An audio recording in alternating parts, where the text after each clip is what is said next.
Qardaş, bu təsərrüfatı batırıblar. Xahiş edirəm mənim bu videomu paylaşın.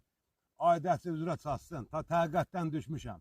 Xətrimi istəyən dostlar, bütün Azərbaycan Respublikasında mənim bu videom qabağıda sizə bu videonu paylaşım eləyin. Qoyun çatsın prezident aparatına ki, Naxçıvanda elə bir vəziyyətdə yaşayırıq. Qurana and olsun ölməyə Allahdan. Hər gün Allaha yavlarım ki, Allah ölüm ver, canım qutarsın. Elə bir şəraitdə yaşayırıq. Bax, bizim Naxçıvan Muxtar Respublikasında Nazirlər Kabinetimiz də var. İqtisadi İnkişaf Nazirliyimiz də var. Amma heç hamısı faydasızdır. Hələ bir qərar verir. Mən bu videonu çəkib imenini çatdırıram cənab prezidentimizə ki, cənab prezident, xahiş edirəm, Naxçıvana özünüz sahib çıxın. Özünüz maraqlanın. Bax, o günü çıxış eləmişsiniz ki, kənd təsərrüfatında elə bir maarifləndirici işlər görmək lazım ki, şəhərdə, kəsdirlər şəhərə daşınıb, şəhərdən bir də qaçdınlar kəndə. Amma məcbur, mən də mal heyvanı satıb şəhərə qaçmaq məcburiyyətindəyəm. Çünki elə bir şəraitdə yaşayırıq ki, aznacaqlı bir həyat yaşayırıq. Xahiş edirəm, cənab prezident, Naxçıvana özünüz sahib çıxın. Bizə nə Ali Məclis lazımdır, nə İqtisadi İnkişaf Naziri lazımdır, nə Nazirlər Kabineti. Bizim problemimizi həll edən qurum yoxdur.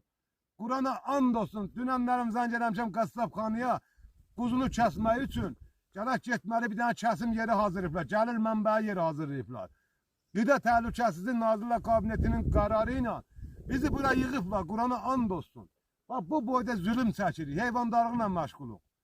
Və mən uşağımın ağzından kəsib, hansısa bir imkanlı şəxs gedib kəsim yeri hazırlayıbdır, mal heyvan kəsib gərək qəssabxanaya mən heyvan aparmaq üçün aparmalıyam, 15-20 manat xərc çəkməliyəm, kəsib aparıb oradan verməliyəm qəssabxanaya, 4 manat baytar pulu, nə bilim 15-20 manat kəsim yerinə aparmaq. Cənab prezident, nə olar, xahiş edirəm, Naxçıvana sahib çıxın. Qurana and olsun, sizə yalan danışırlar. Bizi bura yığıblar da. Da mən, Allaha and olsun, mən mal heyvanı satıb qaçmaq istəyirəm.